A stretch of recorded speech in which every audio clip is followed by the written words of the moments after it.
I just went on a date with a guy who tried to rob me at the worst moment of my life, and I have no one I can tell this to. 2 years ago, I returned home from my father's funeral. As soon as I opened the door to my apartment, a guy holding a crowbar came out from my kitchen holding my TV. I live in the city, so robberies are common. The guy began shouting at me and he clumsily dropped my TV and began holding the crowbar like it was a baseball bat. I was so stunned at what was happening that I didn't move. The guy screamed at me to empty my pockets. From the stress of the last few days with my father passing away, I simply started crying. Not out of fear at what was happening, but because this was literally the worst time of my life. The worst moment.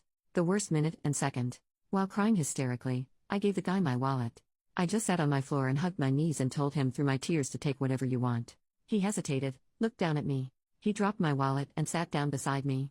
Immediately he began to comfort me. He began to apologize. He put my TV back on the table and told me it wasn't damaged. He told me that he lost his job and that his mom needed medicine that he couldn't afford and that they were homeless, and just kept apologizing. He told me all of this while I just wailed. I cried for my father, who was gone. I cried for my future, for it was uncertain, and I cried because my home had been intruded on in the most violent way. It was super overwhelming. For a good 10 minutes I sat on the floor with a guy who had every intent to rob me, telling me that it would be okay and that he was sorry. He begged me not to call the police, but I just started screaming at him to get out. He ran away so fast that he left the crowbar. I threw it after him as he ran down the street. 2 days later though, I came home from work and he was sitting in front of my door. I was so terrified that I pulled out my phone, but he had this look on his face of, I'm not sure how to describe it, remorse, regret? He told me that he told his mom what he did, and his mom made me some soup. He handed me this tiny bowl wrapped in tin foil. Again, I was stunned and overwhelmed and angry that I slapped the bowl out of his hands and it shattered on the floor. I told him to leave or I was calling the police, so he left. I remember he looked upset.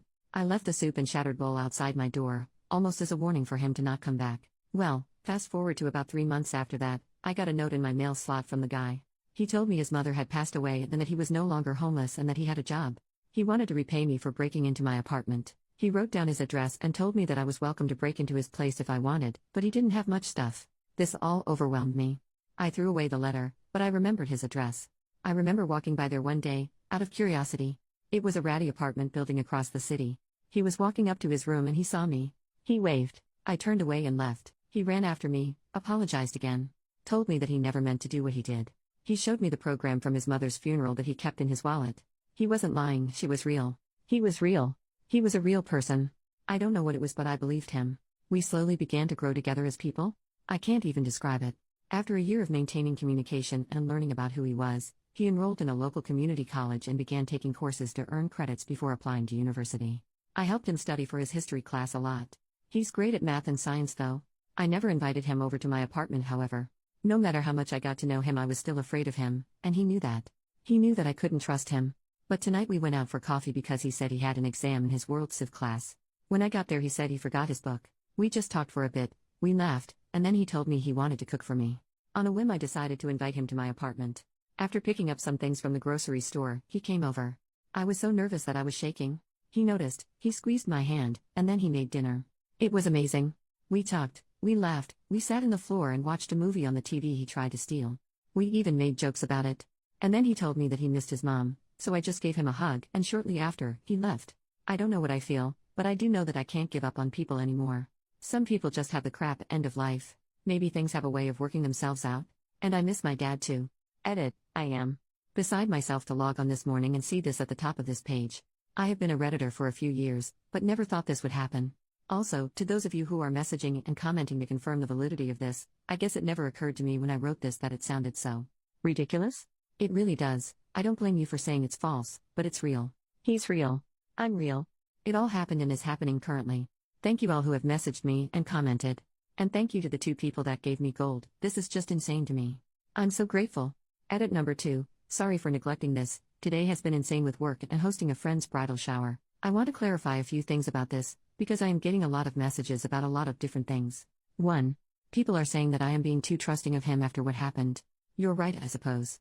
I mean, I live in the heart of one of the most dangerous cities. My friend was robbed just a few years ago and was actually physically injured as a result of it, so me trusting him did not constitute me giving him a hug after he broke in. It was much, much more than that. 2. My dad died of a brain aneurysm in March 2013. He passed away peacefully in his sleep. The thing about my dad though was that he was the most generous, most kindest man in this world. I know people like to say that about their parents, but it's true about my dad. When I was 4, I remember him giving these guys a ride from prison, They were released after serving their sentence, but had to walk to get to where they were going because they didn't have anyone to give them a ride anywhere. My dad picked them up, had them hop in the back of his pickup truck, and took them home.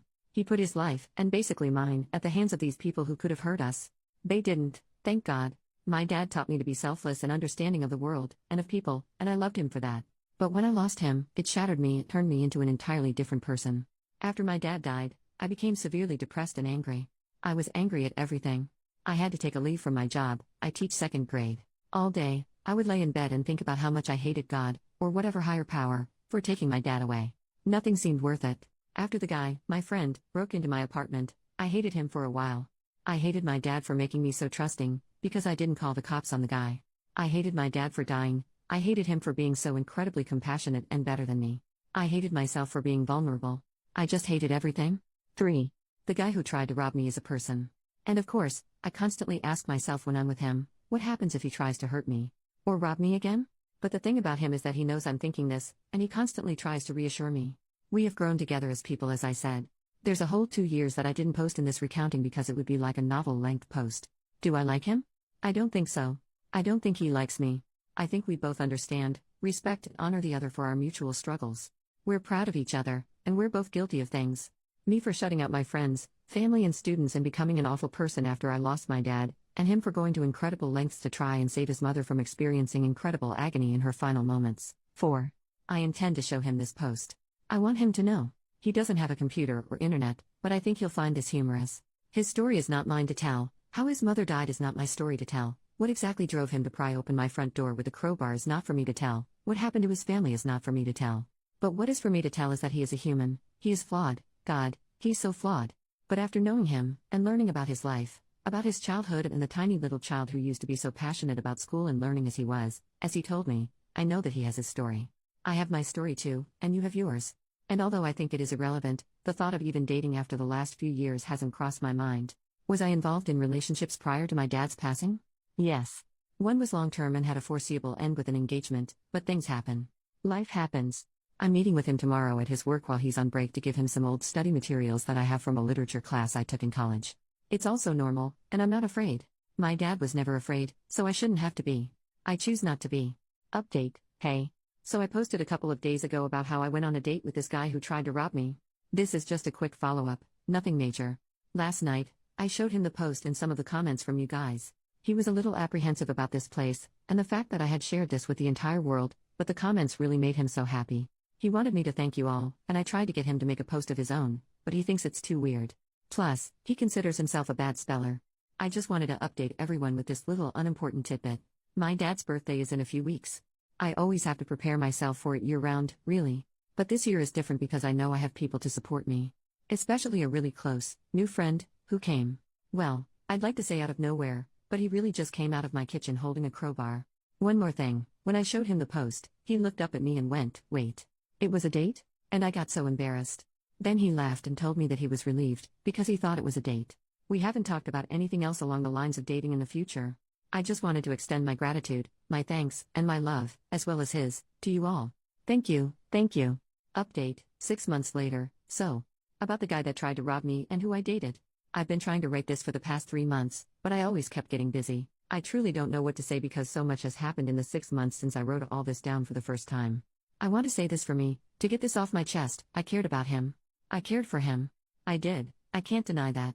In January, right after the new year started, I got a phone call at 2:30 in the morning from him. He was in jail. He and 2 of his friends were arrested for public intoxication and possession of substance paraphernalia. He wanted me to bail him out.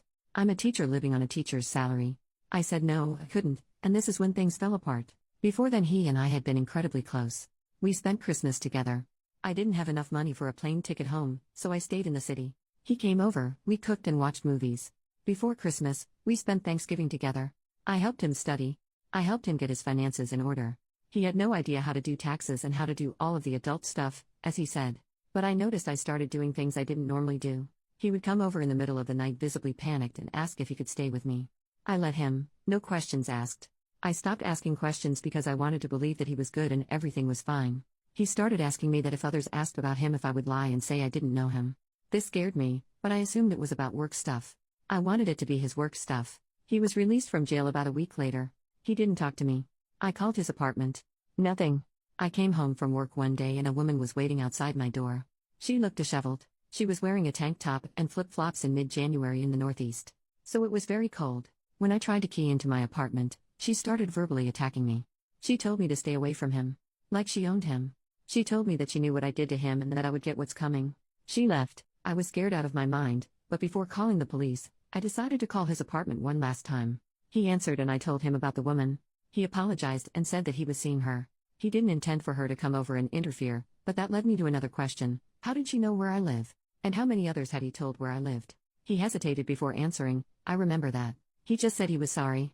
I immediately packed an overnight bag, grabbed my most valuable items, and went to stay in a hotel. I used my credit card, my only in case of emergencies card, because I no longer felt safe because of him. I came back to my apartment the next day. Everything was fine. He came over to apologize, but I told him to get out. I started crying. When I'm angry, I cry. He tried to hug me, but I remember picking up a piece of wood. I had a dismantled IKEA shelf to protect myself. I demanded to know what he was doing. He told me he was selling substances and he told me that he had to do it because he knew people that would hurt him. Lies. I guess. I don't know. I told him to get out, never want to see him again, etc., etc. He got angry, threatened to come back with his friends. I was racked with guilt for trusting him. He apologized again and said he was sorry. I was questioning everything about him. I pushed him out and locked the door. The teaching program I'm a part of rotates teachers in and out of schools across the country. Last year I put in a request to move across the country to be closer to home. 2 weeks after this encounter with him, I found out that my request was accepted and I was set to leave in March. My apartment was broken into and vandalized in early February. At night, he would come and knock on my door. I would call the police, but he would always leave before they got there. His guys started harassing me. Nothing was ever stolen, just broken. They broke a glass bottle my dad made for me when I was 6. He knew how much that meant to me, and now it was shattered. The week before I left, I saw him outside my building. I called the police. He was walking over to me, and I remember having this fiery rage in me. It was this impassioned, red, angry heat that washed over me, and I took my keys, which are on a lanyard, and I just started hitting him. I ended up cracking his eye socket. When the police questioned him, they realized he was the one that was harassing me, and what do you know? He was wanted for a myriad of other charges. After he fell down, after I cracked his eye socket with my keys, I started kicking him. I wanted him to die. I really did. Then I thought about what my dad would think. But then I realized I'm not my dad. I will never be him. I'm different. This is different. People are different. Not all of them are good, but some of them are. I am good. I am a good person. Right now I'm sitting in my new apartment in a brand new city. It's warm. Rent is cheaper. I live in a neighborhood of old people. They're nice. They love that I teach kids. It makes them feel safe, I guess. Some days I leave my front door open and let in a breeze. I'm never afraid. The beach is literally a 7-minute walk, I've timed it, from my back door. I'm happy. So I'm putting this to rest. It's done. It's over. I'm tired. I'm posting this and not checking back anymore. I just wanted to tell someone, because no one in my personal life even knew this was happening. I still can't believe it happened. But it did, and it's done.